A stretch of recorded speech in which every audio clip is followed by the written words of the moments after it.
saya ingin buat pemerhatian bahawa negeri dalam persekutuan kita yang paling kaya adalah Selangor. Jadi sumber asli mana di negeri Selangor yang memperkayakan Selangor sehingga ia begitu pesat membangun banding dengan negeri lain? Negeri yang kedua terkaya di Semenanjung adalah negeri Johor.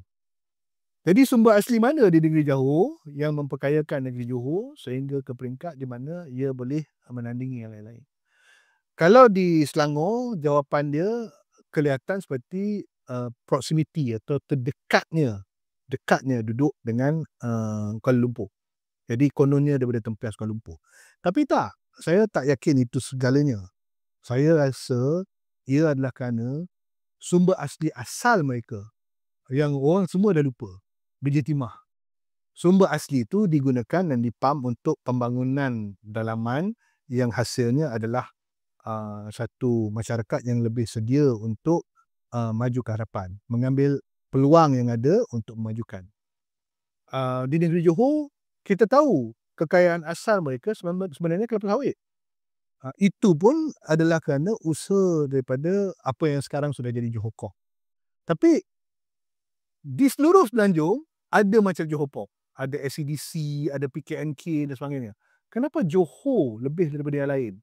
Yang Johor Corp tu tiba-tiba sekarang boleh ada KPJ Hospital, boleh ada syarikat-syarikat lain yang giat membangun dalam bidang-bidang lain. Hospital KPJ ada di seluruh Semenanjung Malaysia. Macam mana Johor boleh ambil sumber yang mereka ada, kelapa sawit itu, dan membangunkan ke arah itu? Akhirnya ia balik kepada sumber manusia.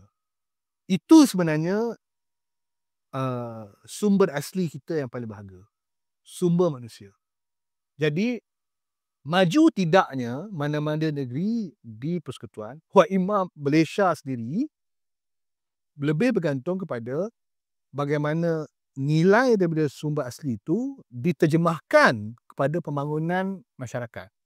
Dan kita kata pembangunan masyarakat, bukan maksudnya kita pastikan semua orang masuk tadika kemas, kita semua pastikan tak ada miskin tegar saja. Tapi pembangunan masyarakat maksudnya kita benar-benar memajukan pendidikan, membangunkan pembangunan sosial ke arah pembangunan ekonomi. Itu yang kita lihat berlaku di negeri-negeri khususnya Selangor dengan Johor. Dan insya-Allah boleh dimajukan juga negeri-negeri lain. Kita tengok sekarang satu negeri yang mungkin orang tak ternampak sangat sebab dalam diam mereka semakin maju dari segi sumber tenaga kerja. Terengganu. Terengganu sebenarnya dari segi sumber tenaga kerja, kalau kita tengok pelaburan mereka bukan sekadar dalam masa 10 tahun lepas, tapi daripada 20 tahun lepas, tengok result SPM budak-budak daripada Terengganu panjang 20 tahun lepas.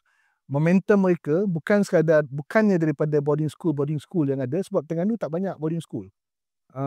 Terengganu memang sekolah-sekolah biasa dia.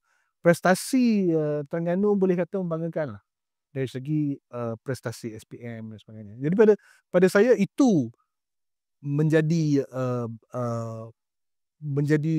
itulah sebenarnya sumber asli yang sebenar-benarnya boleh melonjakkan mana-mana negeri pun ke hadapan.